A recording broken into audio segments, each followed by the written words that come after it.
allons maintenant évoquer une innovation consacrée à l'homme et sa santé. Chaque année, des milliers de patients sont opérés avec l'aide de robots chirurgiens. Mais saviez-vous que l'un des plus performants d'entre eux a été conçu par un Français? Bertin Naoum, c'est son nom, a mis au point un robot qui opère le cerveau avec une fiabilité et une précision sans égale. Voici le portrait de ce pionnier de la robotique médicale.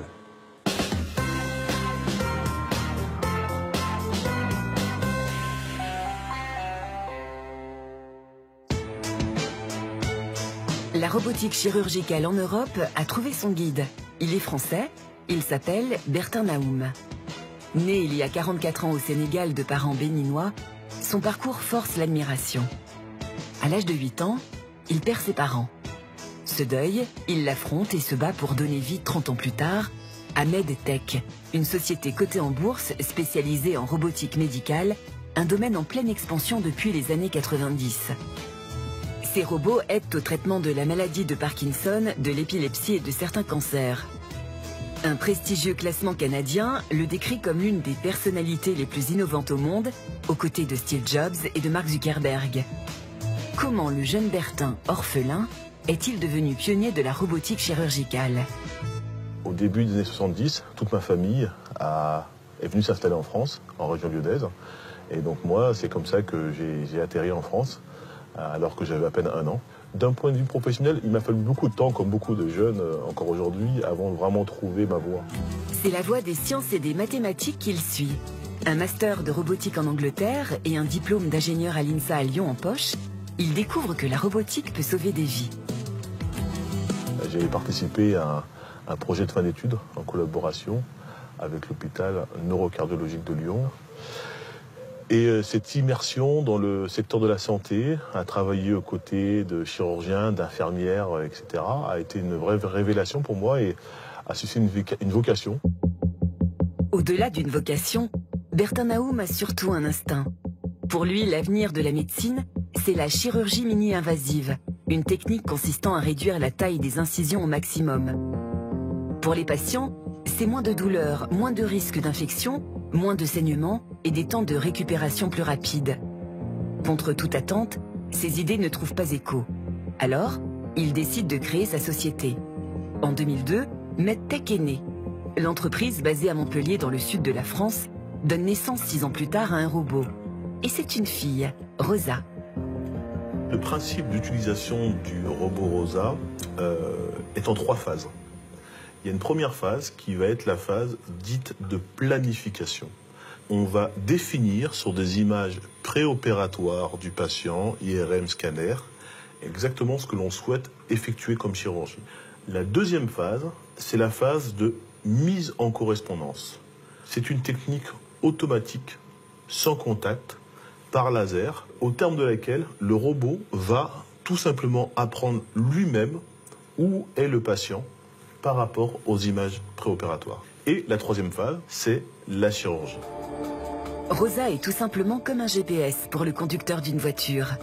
Le chirurgien lui indique où il veut aller et Rosa lui propose le meilleur chemin pour y arriver. Rosa ne remplace pas le chirurgien, il l'assiste.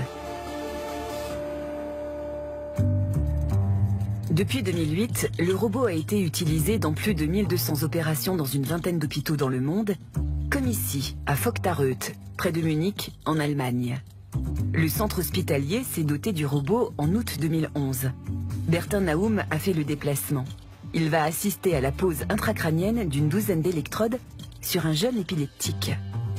C'est toujours un plaisir de pouvoir assister à des chirurgies comme ça et voir de façon très concrète la façon dont nos robots sont utilisés. Le docteur Manfred Kudernach est le chef du département de neurochirurgie de la Schön Klinik. C'est un plaisir de vous rencontrer. Merci beaucoup pour l'invitation. Vous êtes le bienvenu. Il opère aujourd'hui un enfant souffrant d'épilepsie pour la première étape de son traitement. La pose d'électrodes, une opération servant à délimiter la zone malade. Cela démarre dans le bureau du chirurgien pour l'étape de planification. Le docteur Kundernach, entouré de toute son équipe, saisit dans le logiciel du robot la position exacte des électrodes à placer à partir des scanners du patient.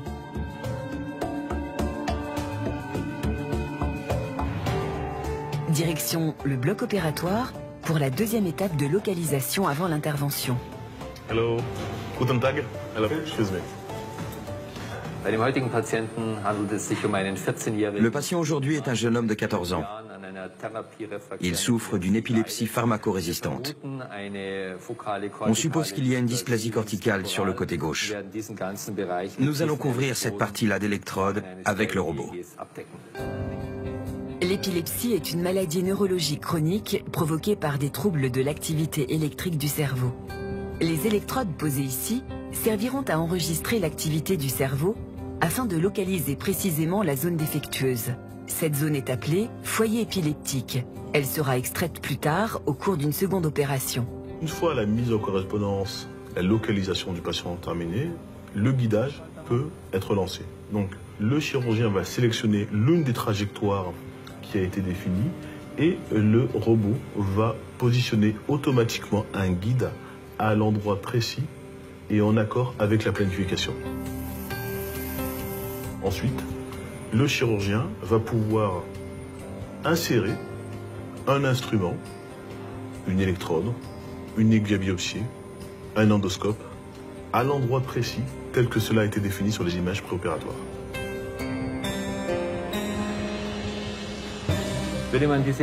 Lorsque l'on met cette électrode sans le robot, on a besoin d'au moins 20 minutes, alors qu'avec Rosa, seules 8 minutes sont nécessaires.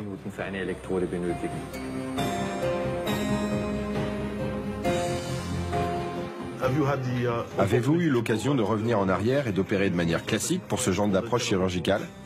Non, je ne ferai plus ça. Ça me prendrait trop de temps. C'est sous les yeux de Bertin Naum que l'opération se termine. Tout s'est très bien passé. C'est presque un petit peu l'aboutissement de tous nos développements, cette occasion de pouvoir voir ce que font nos machines en conditions réelles. Nous ne sommes que des ingénieurs et donc on a besoin absolument du feedback et du retour des utilisateurs et des chirurgiens afin de pouvoir adapter nos technologies à leurs besoins.